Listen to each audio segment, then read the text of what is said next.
साथियों, जय विज्ञान जय संविधान। मैं डॉक्टर अखिलेश कुमार आपके बीच उपस्थित हूं। आज हम लोग ये जानेंगे भारत विश्व गुरु से किस तरह से शिक्षा के क्षेत्र में इसकी दुर्गति हुई है। जो विश्व में पहले नंबर पर भारत आता था, वो आज के परिस्थिति में आज इसका जो ह्रास हुआ है शिक्षा का, वो कैसे हुआ है और क्यों हुआ है। तो पहले हम जान लें कि विश्व में भारत का शिक्षा का स्थान एक नंबर पर क्यों था, कैसे था, इसकी वजहें क्या थीं। तो आइए शुरू करते हैं उन विश्वविद्यालयों, उन जगहों, उन स्थानों और वैसे लोगों के बारे में जानने का प्रयास करते हैं जिनकी वजह से भारत विश्व गुरु था। आपको कभी न कभी इतिहास में आप पढ़े होंगे या सुने होंगे कि यहाँ पर बहुत से विश्वविद्यालय स्तर की संस्थाएं थीं और विश्व के तमाम देशों से बच्चे जो अभ्यर्थी थे, शिक्षार्थी थे, आते थे और विद्या अध्ययन करते थे। इन्हीं में से एक विश्वविद्यालय तक्षशिला विश्वविद्यालय था, जो आधुनिक पाकिस्तान में इस्लामाबाद के पास स्थित है। तक्षशिला आधुनिक तक्षशिला का प्राचीन नाम है। खुदाई होने पर यह नगर रावलपिंडी के समीप निकला है। दूसरा, नालंदा विश्वविद्यालय। नालंदा विश्वविद्यालय आधुनिक बिहार की राजधानी पटना से 55 मील यानी लगभग 88.5 किलोमीटर दक्षिण पूर्व में स्थित है। तीसरा, ओडिंतपुरी।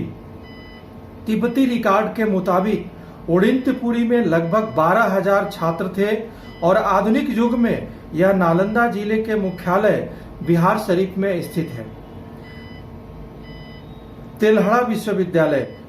नालंदा से भी प्राचीन विश्वविद्यालय बिहार के नालंदा जिले के तेल्हड़ा में होने का दावा किया गया है। बिहार के नालंदा जिले के तेल्हड़ा में मिले कुषाण कालीन अवशेष से ज्ञात हुआ है। यह नालंदा और विक्रमशिला से भी पुराने विश्वविद्यालय होने का दावा पेश करता है। यह जगह झाड़ियों से पटा हुआ एक बड़ा टीला था। गंदगी इतनी होती थी कि इधर से गुजरना भी मुहाल था। लेकिन दिसंबर 2014 में बिहार के नालंदा जिले के एकंगरसराय प्रखंड में तेल्हड़ा गांव में स्थित इस टीले की खुदाई में ऐसे कई अवशेष मिले हैं जिससे भारतीय इतिहास में एक नया अध्याय जुड़ गया है। पहाड़पुर बौद्ध विहार या सोमपुर विहार या यूं कहें सोमपुर महाविहार, यह एक प्राचीन बौद्ध विहार है, विश्वविद्यालय है, जो वर्तमान में विध्वंस अवस्था में पड़ा है। यह बांग्लादेश के नौगांव जिले के बादलगाछी उपजिले के पहाड़पुर में स्थित है। यह भारतीय उपमहाद्वीप के सबसे प्रसिद्ध बौद्ध विहारों में से एक है। 1879 में कनिंगम ने इसकी खोज की थी। वर्ष 1985 में यूनेस्को ने इसे विश्व धरोहर, विश्व विरासत स्थल घोषित किया है। जगदल्ला, यह पश्चिम बंगाल में बांकुड़ा जिले में स्थित है, जो पाल राजाओं के समय से भारत में अरबों के आने तक फलता फूलता रहा। नागार्जुन कोंडा आंध्र प्रदेश राज्य में नलगोंडा जिले में स्थित है। हैदराबाद से 100 मील यानी लगभग 170 किलोमीटर दक्षिण पूर्व की ओर स्थित नागार्जुन कोंडा एक प्राचीन स्थल है। यह बौद्ध महायान के प्रसिद्ध आचार्य नागार्जुन के नाम पर प्रसिद्ध है। विक्रमशिला। विक्रमशिला विश्वविद्यालय भारत का एक प्रसिद्ध शिक्षा का केंद्र था। नालंदा विश्वविद्यालय और विक्रमशिला दोनों पाल राजवंश के राज्यकाल में शिक्षा के लिए जगत प्रसिद्ध थे। वर्तमान समय में बिहार के भागलपुर जिले का अंतिचक गांव है, जहां पर वही विक्रमशिला स्थित था। इसकी स्थापना 8वीं शताब्दी में पाल राजा धर्मपाल ने की थी। वल्लभी विश्वविद्यालय। वल्लभी विश्वविद्यालय गुजरात के सौराष्ट्र भाग में स्थित है और इसको भारत के पश्चिमी भाग में नालंदा के जैसे गौरवशाली रूप में पाया गया है। यह विश्वविद्यालय अर्थशास्त्र, नीति शास्त्र और चिकित्सा शास्त्र के लिए बहुत ही प्रसिद्ध था और मुख्य रूप से यह हीनयान, जो कि बौद्ध धर्म का ही एक अंग है, इसका केंद्र था। 6ठी शताब्दी से लेकर 12वीं शताब्दी तक लगभग 600 साल इसकी प्रसिद्धि चरम पर थी। चाइनीज यात्री इत सिंह ने लिखा है कि यह विश्वविद्यालय 7वीं शताब्दी में गुणामती और स्थिरमती नाम के विद्याओं के लिए सबसे मुख्य केंद्र रहा है। यह विश्वविद्यालय धर्मनिरपेक्ष विषयों की शिक्षा के लिए भी जाना जाता था और यही कारण था कि इस शिक्षा के केंद्र पर पढ़ने के लिए पूरी दुनिया के विद्यार्थी आते थे। वाराणसी विश्वविद्यालय यह उत्तर प्रदेश में स्थित था और 8वीं सदी से आधुनिक काल तक यहाँ पर शिक्षण का कार्य चलता रहा। कांचीपुरम तमिलनाडु में स्थित था, मणिखेत कर्नाटक में स्थित था, शारदा पीठ कश्मीर में, पुष्पगिरी उड़ीसा में। तो आपने देखा कितने विश्वविद्यालय उस समय सक्रिय थे जो कि शिक्षा की ज्योति बनकर पूरे विश्व को प्रकाशमान कर रहे थे। अब नालंदा विश्वविद्यालय की अगर हम बात कर लें तो यह भारत का अग्रणी विश्वविद्यालय था। जब वेनचांग ने नालंदा का दौरा किया तो शीलभद्र महाथेर नालंदा के कुलाधिपति यानी चांसलर थे। यह पदवी भारत के सबसे बड़े बौद्ध विद्वान के लिए आरक्षित थी। उस समय नालंदा में 10,000 छात्र, 1510 शिक्षक और लगभग 1500 कार्यकर्ता थे जो देख रेख करते थे विश्वविद्यालय की। तिब्बत, चीन, जापान, कोरिया, सुमात्रा, जावा और श्रीलंका जैसे विदेशी देशों के छात्र वहां पाए गए थे जो पढ़ने आते थे।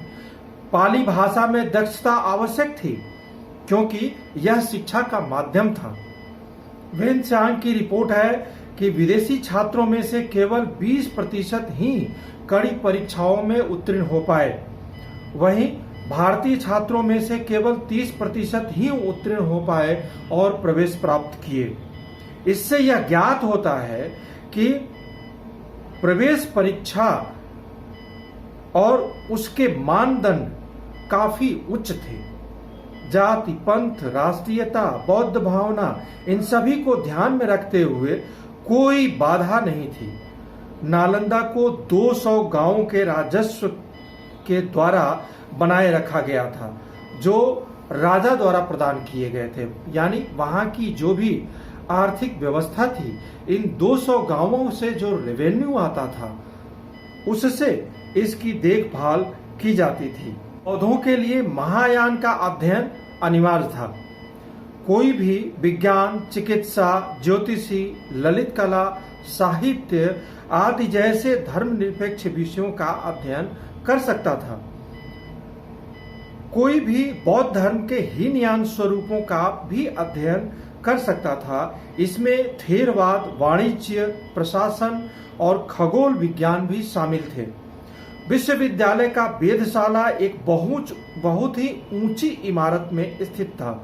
व्याख्यान, बहस और चर्चा शैक्षणिक पाठ्यक्रम के हिस्सा थे। वेनचांग कहते हैं कि हर दिन 100 से ज्यादा व्याख्यान दिए जाते थे। अनुशासन अनुकरणीय था। नालंदा विश्वविद्यालय 30 एकड़ के क्षेत्र पर फैला हुआ विस्तृत एक भूखंड था।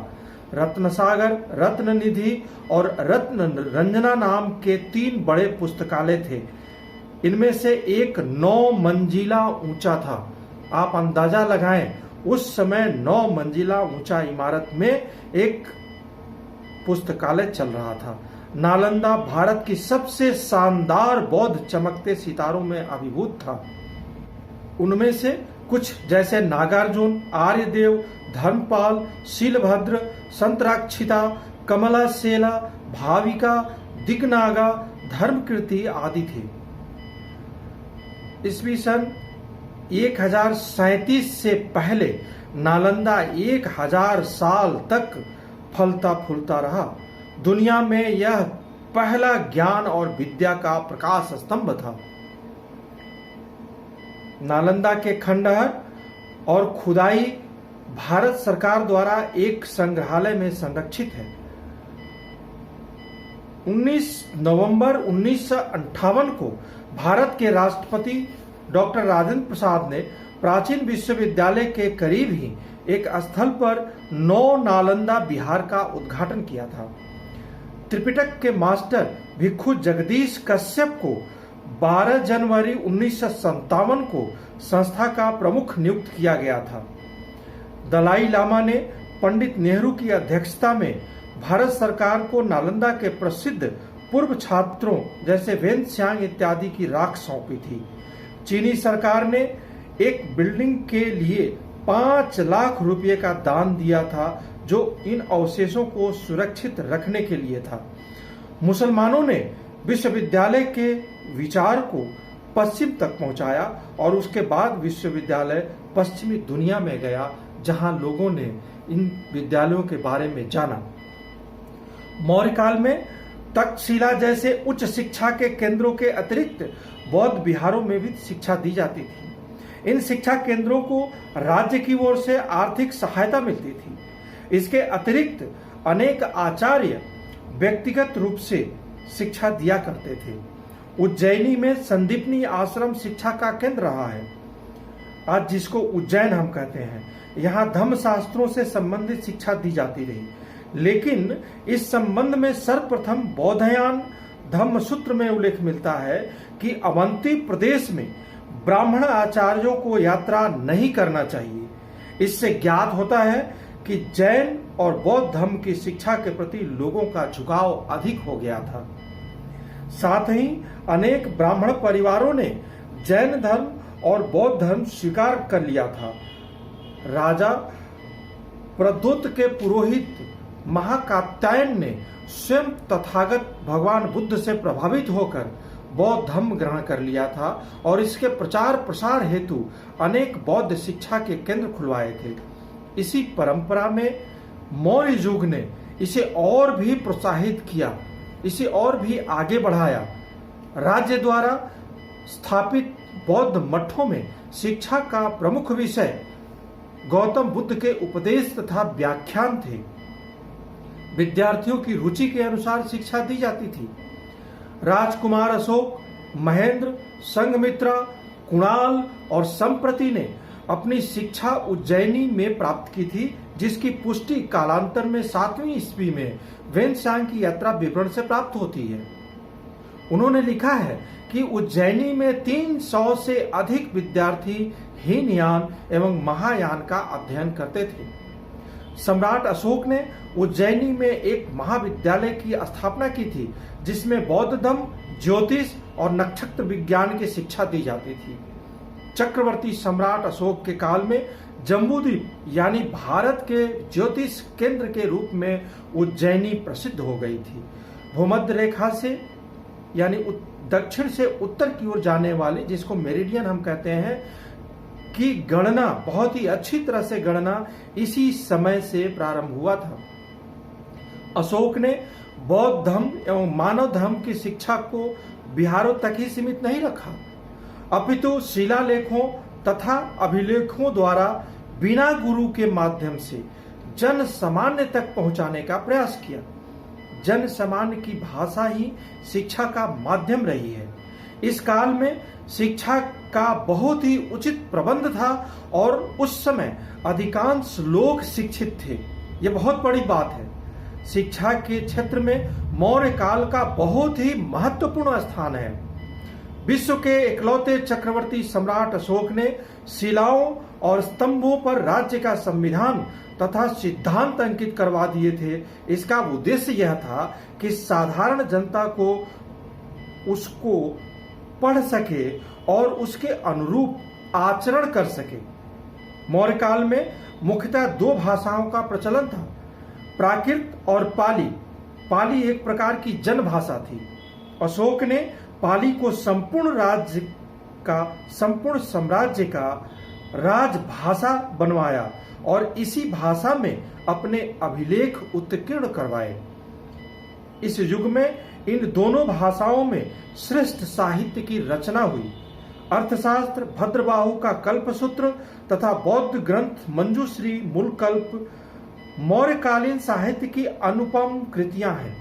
पतंजलि का महाभाष्य, हरिशिण का जैन बृहत कथा कोश तथा अभिनव गुप्त की नाट्य शास्त्र की रचनाएं इसी काल की हैं। समाति, यवकृत, प्रियंशु, सुमनोत्तरा, भीमरथ, वारुवदत्ता आदि की सुव्याख्यात रचनाएं इसी युग की हैं। प्रसिद्ध जैन आचार्य भद्रबाहु ने नियुक्ति यानी प्रारंभिक धर्म ग्रंथ पर एक भाष्य लिखा है। जैन धर्म के प्रसिद्ध लेखक जम्मू स्वामी प्रभाव स्वयंभव की रचनाएं इसी युग की लिखी गई हैं। आचरांग सूत्र, समयांग सूत्र, प्रश्न व्याकरण आदि इसी युग की रचनाएं हैं। बौद्ध साहित्य में त्रिपिटकों की रचना इसी युग में हुआ। भारतीय शिक्षा का इतिहास भारतीय सभ्यता का इतिहास है। बौद्ध काल में स्त्रियों और शूद्रों को भी शिक्षा की मुख्य धारा में सम्मिलित किया गया था।